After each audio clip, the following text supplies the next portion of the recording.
Today's video is an experiment. This right here is a standard 2x2 brick with ball. This is the modern day ball joint.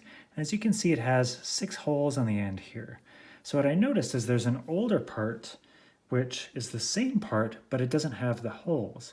So my thinking was, well, maybe at some point LEGO decided adding holes would make the movement smoother, but it would reduce some friction.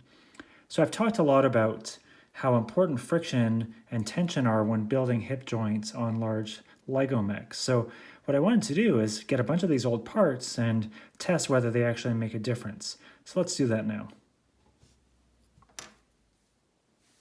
So here you can see one of my larger set of legs, and I haven't reinforced these hips with a friction tube or anything else I would have showed in my advanced hip design video.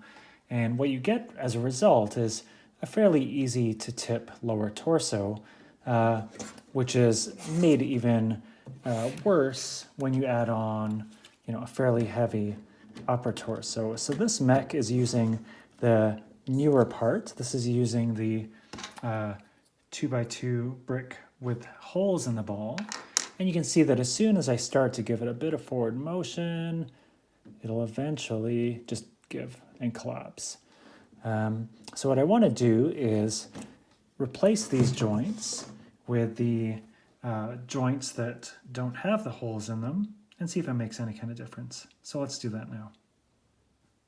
All right, I've swapped out the newer ball joints for the older ones without the holes, and let's see if it makes any kind of difference here.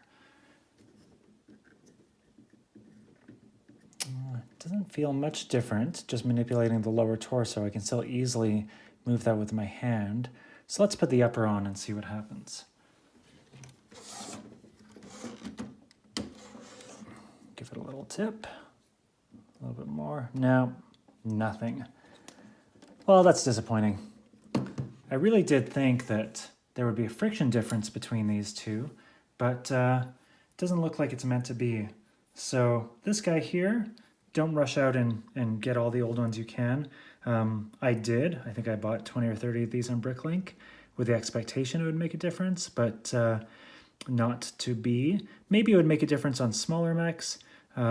Maybe you have a different experience than I do. Let me know in the comments. But for now, either of these are basically going to be exactly the same, and you will have to look at some of those advanced hip techniques I showed on my first video for large mech strength.